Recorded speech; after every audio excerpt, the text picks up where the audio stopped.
Bienvenue sur Analyse du Monde, la chaîne dissidente qui donne des informations peu connues et multithématiques.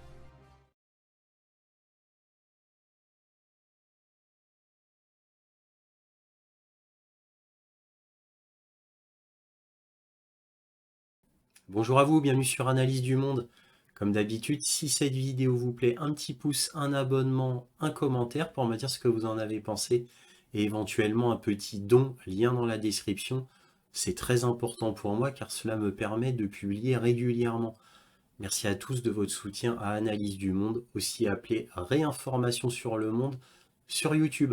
Donc là, je vais vous parler du certificat sanitaire mondial qui vient d'être décidé par l'OMS, de l'euro numérique qui va donc dématérialiser complètement l'argent et du portefeuille d'identité numérique européen.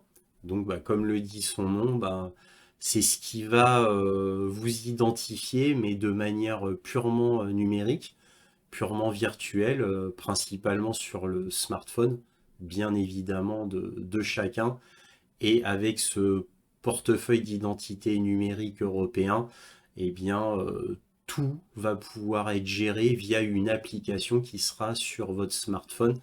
Toute votre vie, en gros, toute la gestion de votre quotidien sera sur cette application, exactement comme l'application DIA dont je vous avais parlé et qui avait été présentée par Volodymyr Zelensky, le président ukrainien, puisque en Ukraine, cette application qui s'appelle DIA, D-I-I-A, est déjà obligatoire depuis environ un an en Ukraine et tous les Ukrainiens sont obligés de l'utiliser. Et cela gère tout leur quotidien, je dis bien tout leur quotidien. Donc achat, compte bancaire, santé, etc.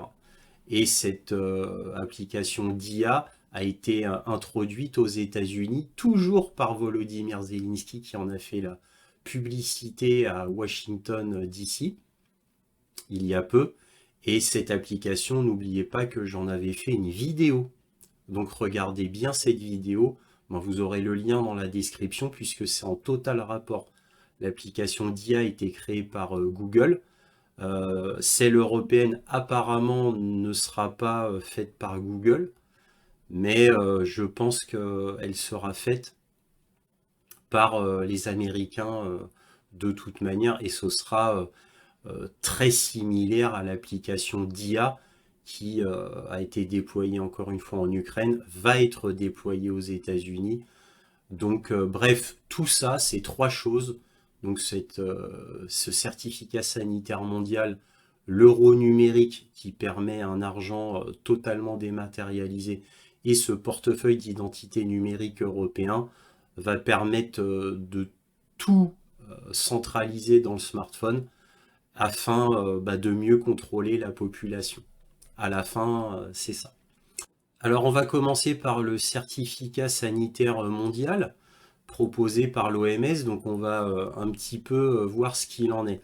Alors ce certificat sanitaire mondial numérique vient d'un commissaire européen à la santé qui est Stella Kyriakide, et ça vise à déterminer notre état de santé pour des activités quotidiennes. Alors, il faut savoir que cette mesure soulève des questions importantes sur la liberté, la démocratie et la protection des droits fondamentaux. Alors, nous rappelons que l'OMS était contre le passeport vaccinal en 2021, arguant qu'il pourrait augmenter les inégalités. Maintenant, le certificat sanitaire mondial est présenté comme une solution universelle pour la santé numérique. Alors cela suscite des préoccupations quant à la protection des données et à la sécurité des informations de notre santé. De plus, j'aborde le sujet de la gouvernance mondiale de la santé, puisque c'est un sujet central, puisque tout va être centralisé de toute manière, tout va être mondial, tout va être contrôlé, deviné par qui, principalement par les États-Unis et l'Union européenne, mais in fine par les États-Unis. L'introduction de ce certificat sanitaire mondial numérique pourrait éventuellement signifier que nous dirigeons vers un gouvernement mondial de la santé, et on y viendra. Et évidemment, cela veut dire que cela pose des risques d'abus de pouvoir, et même d'abus de confiance, pourrait-on dire, à grande échelle. Bien sûr qu'il y aura des abus de pouvoir, bien sûr que ces données seront utilisées par les États à des fins, on va dire, peu catholiques. Alors, souvenons-nous qu'Ursula von der Leyen avait décidé seule, et en plus avait décidé seule d'un contrat avec Pfizer pour le vaccin anti-Covid. Donc le PDG de Pfizer, c'était Albert Bourla. Donc elle avait signé un contrat avec lui, apparemment officiellement toute seule.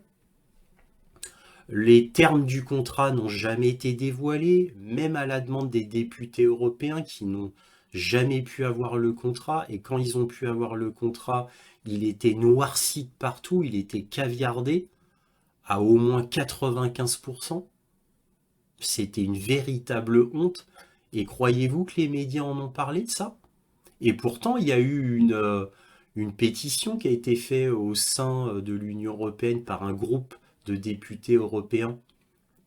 Pourtant, il y a eu un groupe de faits pour contrer cela, pour avoir la vérité sur ces contrats. Eh bien, quelques années plus tard, malgré leur combat incessant, eh bien, rien n'a bougé. Le contrat est toujours interdit de vue. Et encore une fois, est-ce que les médias en parlent? Non, pas du tout. C'est comme qui a explosé les Nord Stream, on n'en parle surtout pas. C'est la même chose. Vous voyez? Pareil. Bon, là maintenant, je vais vous montrer un site internet qui est le site Euractiv qu'on va regarder ensemble. Vous allez voir, c'est très intéressant. Donc là, on peut voir le site Euractiv, qui est un site de l'Union européenne. Et que lit-on en titre? Lancement du portefeuille d'identité numérique européen à Paris. Voilà, donc c'est du 10 juillet l'article. Les ministres français et allemands du numérique, Jean-Noël Barrot et Markus Richter, ont participé lundi au lancement à Paris des travaux du consortium Potential, qui doivent aboutir d'ici 2025 au déploiement d'un portefeuille d'identité numérique européen. Le consortium des projets Potential est coprésidé par la France et l'Allemagne. Il est coordonné par l'Agence nationale des titres sécurisés, l'ANTS, représentée par Florian Tournois et coordonné techniquement par Moritz Eberger, pour le compte du ministère allemand de l'Intérieur. Ouais. Potential est, avec EWC, DC4EU et NOBID, un des 4 consortiums européens lancés par la Commission européenne pour tester des cas d'usage du futur portefeuille numérique européen. Ces consortiums portent des projets à grande échelle qui testeront les spécifications techniques pour le portefeuille d'identité numérique de l'UE, promeut la Commission sur son site. Un total d'un peu plus de 90 millions d'euros a été alloué à ces différents projets de portefeuille numérique, dont la moitié est financée par le budget de l'Union européenne. Tous les pays membres de l'UE, plus la Norvège, l'Islande et l'Ukraine, participent à un ou plusieurs consortiums. Interrogé par Euractiv, Florent Tournois, directeur de projet au sein de l'ANTS, explique que chacun de ces consortiums se positionne sur des cas d'usage différents. Le consortium Potential, qu'est-ce que c'est? Pour sa part, Potential a pour objectif d'adresser des cas d'usage citoyens, notamment d'accès aux services publics numériques, d'ouverture de compte en banque en ligne, de création de lignes téléphoniques au moyen de cartes SIM, de dématérialisation du permis de conduire, de signature électronique et de prescription médicale numérique. Vous voyez, ça conjugue tout, absolument tout. Lors de son allocution lundi, M. Barrot a défini la stratégie du consortium Potential comme inclusive et pas à pas. Alors ça, c'est la ruse. C'est le principe de la grenouille ébouillantée.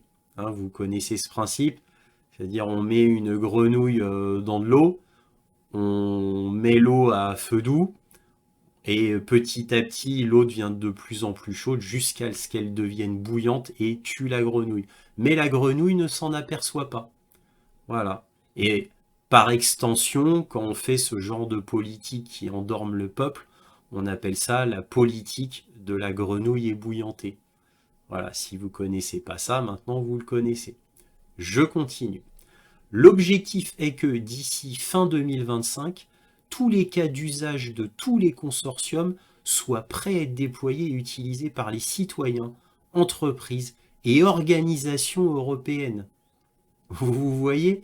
Citoyens, entreprises et organisations européennes. Donc quasiment tout le monde. Composé de 144 participants, ce consortium rassemble des organisations publiques et privées de 20 États, dont l'Ukraine et 19 membres de l'UE. Vous avez vu à chaque fois dont l'Ukraine? Vous avez vu à chaque fois qu'on n'oublie pas de mentionner l'Ukraine? Bah oui, parce que l'Ukraine, qui est complètement achetée par les États-Unis et par l'Union européenne, mais en fait ce sont les États-Unis, c'est un outil pur à 100% de l'État profond. Il n'y a rien en Ukraine qui est souverain à l'Ukraine. L'Ukraine n'a son mot à dire pour strictement rien en Ukraine. C'est les États-Unis qui décident. Et bon, évidemment, les petites mains, c'est l'Union européenne pour l'Ukraine. Mais en réalité, c'est les États-Unis, vous le savez maintenant. Bon, enfin, bref, vous avez compris, hein, vous avez le tableau maintenant général. C'est effrayant. Bon, on va reprendre l'analyse. Donc, et pourtant, voilà, tout ça s'est passé sans problème. Personne n'en parle tranquillement. Alors souvenons-nous aussi qu'en 2021, l'OMS avait voté contre le pass vaccinal pour éviter des inégalités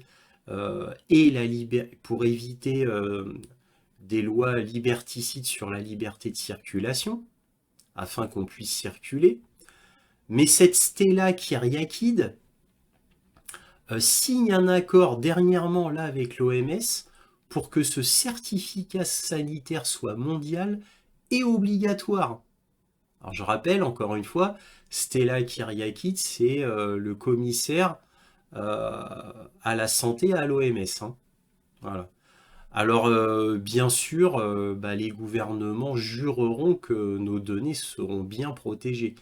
Et évidemment, Thierry Breton, commissaire européen, pousse à fond à cela. Parce que lui, évidemment, Thierry Breton est un des piliers de l'État profond. Donc c'est tout à fait normal. Et il a toujours eu la même politique. Voilà. Qui est les politiques de l'État profond. Depuis toujours. J'ai fait des vidéos dessus sur Nouvel Ordre Mondial, la synthèse. Regardez cette vidéo qui explique tout. Thierry Breton est toujours là, hein, à chaque fois. Hein. On retrouve toujours les mêmes dans les grandes idées comme ça. Il y a toujours Bill Gates, alors pas Bill Gates nommément, mais la fondation Bill et Melinda Gates, pour cela, hein, je parle pour l'OMS. Hein. Il y a toujours l'Open Society de George Soros, qui est là, toujours. Voilà. Il y a toujours Klaus Schwab avec le World Economic Forum, il est toujours là. Il y a toujours Christine Lagarde, même si on n'en parle pas, mais qui est toujours dans les coulisses. Elle est toujours là. Il y a toujours Ursula von der Leyen. Et il y a toujours Thierry Breton. Voilà. Ça, c'est les piliers incontournables. Parce qu'ils sont toujours présents dans ce genre de but. Ils sont toujours là pour la construction de tout cela. Pour la construction de l'État profond. Alors ce certificat permettra à l'État de dire que vous ne pouvez pas aller ici, vous ne pouvez pas aller là, car vous n'aurez pas le bon vaccin ou vous ne serez pas à jour au niveau du vaccin. Certains assureurs et mutuelles ne voudront plus vous assurer si vous n'êtes pas à jour ou si vous n'avez pas le bon vaccin pour la prochaine pandémie, car oui, bien sûr qu'il y aura une pandémie. Bien sûr. Dès que la guerre en Ukraine sera finie, je vous garantis qu'il y aura une nouvelle pandémie. Et il faut qu'il y ait une pandémie, absolument. Sinon, comment voulez-vous que Moderna et Pfizer s'enrichissent? Et ces boîtes, notamment Pfizer, sont devenues tellement gigantesques, tellement puissantes, que à part des États comme la Russie, la Chine, l'Inde et une ou deux autres exceptions comme le Brésil ou le Mexique, bon, à part ces grands États-là, tous les autres États peuvent être corrompus. Ou alors, les autres États doivent avoir un président incorruptible. Et je peux vous dire que ceux-là sont rares, très rares. Les présidents incorruptibles dans le monde, croyez-moi, ils sont rares. Parce que déjà, les États occidentaux, ça fait des années qu'ils ont mis leurs pions euh, en place. Donc les présidents actuels pour les États occidentaux, eh bien, sont déjà des vassaux de l'État profond, c'est-à-dire des États-Unis. Donc voilà. Alors maintenant, il reste les autres pays. Mais à partir d'un certain montant d'argent, tout le monde accepte au bout d'un moment. Hein. Presque tout le monde est corruptible. Hein. Et je vous rappelle en 2021 que Pfizer a fait 22 milliards de dollars de bénéfices. Moderna, un peu moins. Mais Moderna, c'est énorme aussi. Donc quand vous avez des sociétés qui font des bénéfices aussi vertigineux, vous vous doutez bien que leur pouvoir de corruption et donc leur pouvoir d'influence est gigantesque, international et gigantesque. Donc après, vous comprenez que l'OMS obéisse quand même à ces institutions, pourrait-on dire, car c'est quasiment devenu des institutions, tellement c'est énorme. Voilà. Et n'oublions pas qui finance l'OMS. Ne l'oublions pas. Hein. Donc on a la fondation Bill et Melinda Gates, on a les États-Unis et on a la Chine. Hein. Alors vous voyez, avec ça, on est bien, quoi. Et puis évidemment, les grosses boîtes de santé, celles que je viens de vous citer, entre autres, hein, il y en a bien d'autres. Hein. Il y en a bien d'autres. Mais le conglomérat pharmaceutique est absolument tout puissant. C'est en niveau de puissance, c'est comme les conglomérats pétroliers, gaziers, c'est comme le complexe militaro-industriel. N'oublions pas que ce sont les multinationales hein, qui gouvernent le monde. Hein. Et oui, avec les banques, bien sûr. N'oublions pas les banques. Mais les banques et les multinationales, c'est eux qui gouvernent le monde. Hein. C'est pas les États. Hein. N'oublions pas qu'un président élu dans nos sociétés occidentales ne sont élus que par l'argent. C'est celui qui a l'argent qui est élu. Rappelez-vous Barack Obama, qui avait eu 9 milliards de dollars pour sa campagne présidentielle. Macron, pareil. Bon, pas autant, bien évidemment, mais Macron, pareil. Alors Barack Obama, inconnu au bataillon, devient président des États-Unis. Macron, inconnu au bataillon, devient président de la France, comme ça, en un an. Comme ça. Voilà. Et Obama ou Macron, qui sont les exemples typiques, n'ont été faits président que par les médias. Mais qui contrôle les médias? Bon, bref, là, je digresse. Là, je parle je vais trop loin. Mais voilà. La chose, c'est que tout ce que je viens de vous dire, tout est lié. On ne peut pas parler de ça si vous ne parlez pas de ça non plus.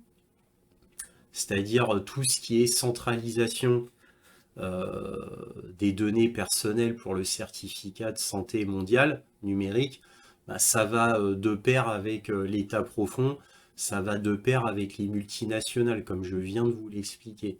Donc fallait quand même en parler. Il y a un rapport, malgré tout. Et ensuite, on a l'euro numérique. Alors l'euro numérique, c'est la dématérialisation complète de l'argent. Voilà, donc ça fait partie des plans extrêmement importants de l'État profond, bien sûr.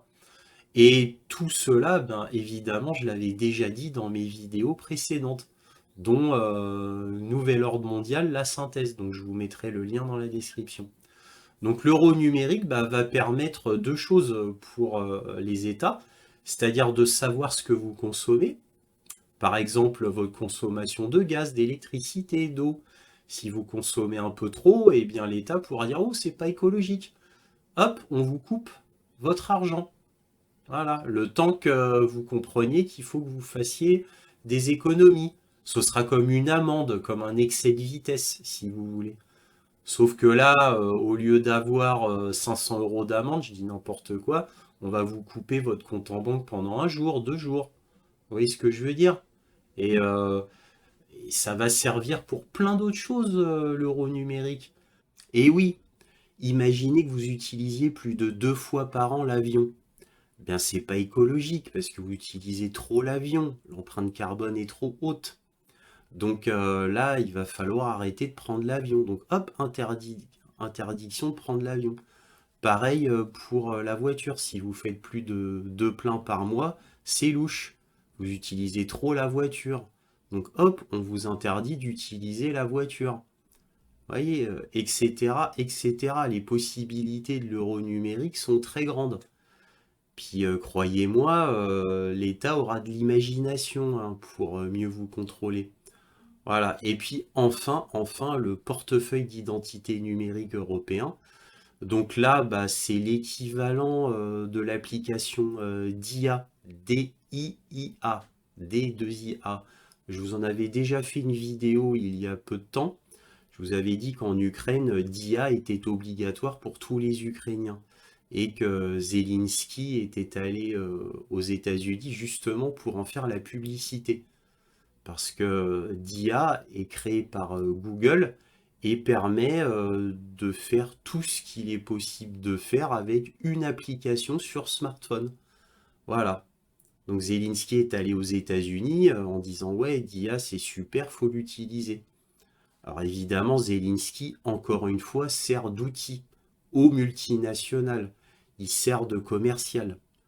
Donc DIA sera utilisé aux États-Unis, comme on le sait. Et puis encore une fois, ça a été créé par Google. Il n'y a pas de hasard, hein. Il a fallu que ça soit créé par Google, bien évidemment. Donc les États-Unis, ça va être comme en Ukraine, donc où les Ukrainiens doivent utiliser d'IA pour tout ce qu'ils font, que ce soit pour les paiements, la santé, pour acheter quelque chose, peu importe, ça centralise tout. Donc c'est comme en Chine, parce qu'en Chine, il y a une application pour les Chinois, et c'est pareil que d'IA. Donc l'Ukraine va bientôt avoir un crédit social à la chinoise, les États-Unis aussi, et il manquait plus que l'Europe. Voilà. Et donc nous, l'Europe, c'est pas d'IA, mais c'est voilà, portefeuille d'identité numérique. Voilà, ça fait plus, comment dire, normal, moins suspicieux. Parce que avec ce nom-là, on a l'impression que c'est juste la carte d'identité, et éventuellement le passeport qui est là-dedans. Mais en fait, non, ça centralisera énormément de choses. Et bien évidemment, ce sera obligatoire. Parce qu'en Ukraine, c'est obligatoire pour les Ukrainiens. Donc voilà, ça c'est le but ultime de l'État profond, donc des États-Unis et de l'Union européenne, afin que tout soit centralisé sur votre smartphone. Comme ça, bah, on pourra vous surveiller totalement, comme je l'ai déjà dit en début de vidéo. Donc voilà le futur de notre société, c'est-à-dire un futur sous surveillance totale et avec un contrôle total. Donc c'est bien pire que 1984 de George Orwell, puisque là, comme je l'avais déjà évoqué, là c'est avec les technologies, donc tout devient possible et le contrôle devient absolument colossal. Et ça se fait petit à petit, voilà, pour qu'on ne s'en rende pas compte. Ça se fait tout doucement. Et tout doucement, ça s'insinue dans notre société, ça s'insinue dans les chaumières. Et bon, bah, les gens s'en rendront compte que quand ce sera trop tard, comme d'habitude, parce que c'est toujours quand c'est trop tard que la population s'en rend compte, jamais avant. Et ça, c'est intrinsèque à toutes les populations. Si le gouvernement s'y prend bien, ce qu'il fait, et qu'il y a un bon contrôle des médias, ce qui est le cas, eh bien, on peut faire absolument tout passer à la population. Alors, il y aura toujours une petite frange de la société qui va hurler, qui va beugler, mais ça ne changera absolument rien, puisque comme je l'ai déjà dit, l'état profond depuis ces 40 dernières années, a placé tous ses pions dans toutes les strates de la société. Donc maintenant, ils n'ont plus besoin de se cacher, car il n'y a rien que la population puisse faire, absolument rien. À part un coup d'État, il n'y a rien de possible à faire. Alors c'est pareil pour les élections, bah, vous pourrez voter de toute manière pour qui vous voudrez. Il y aura le candidat choisi par l'État profond, ce sera lui évidemment qui sera choisi et pas celui que vous vouliez. Puisque les élections, là, de toute manière, vont changer. Il y aura le vote par correspondance et le vote électronique généralisé. Donc ça va permettre de faire exactement comme aux États-Unis avec Trump, où c'était lui qui avait gagné normalement. Et puis au final, c'était le ridicule et pathétique Joe Biden. Voilà, donc c'est pour ça qu'en France, ils veulent instaurer ce qui pourtant avait été interdit par la loi, justement à cause des fraudes. Eh bien, nous, on va le remettre, voilà, pour faire un pied de nez à cette loi, pour dire, bah regardez, je vais changer les lois, on va faire le vote par correspondance et le vote électronique, comme ça nous permettra de faire de la fraude. Ils vous le disent en pleine face, hein. Voilà. Alors, ils vous le disent pas avec ces mots-là, mais le fait qu'ils remettent ça sur le tapis, qu'ils veulent l'instaurer, c'est tout comme, hein. C'est tout comme. Voilà. Bon, encore une fois, je digresse. Pardonnez-moi. Voilà. Donc, c'était tout ce que je voulais dire là-dessus. Comme vous pouvez le voir, l'avenir est très effrayant. Et malheureusement, je ne vois pas comment on pourrait changer tout cela. Parce que les gens comme moi, ou comme nous, pour d'autres gros youtubeurs, si jamais ce qu'ils disent devient trop gênant, on leur ferme leur compte. Voilà, en général, ça calme tout de suite. Et bientôt, on leur fermera non pas leur compte YouTube, mais leur compte bancaire. Voilà, l'avenir est très sombre, mes amis. J'en ai fini là. Cette vidéo vous a plu, un petit pouce, un abonnement, un commentaire, éventuellement un petit don. Lien dans la description, cela m'aide à publier régulièrement. Merci à tous de votre soutien, analyse du monde. Et bien sûr, comme toujours, soyez curieux.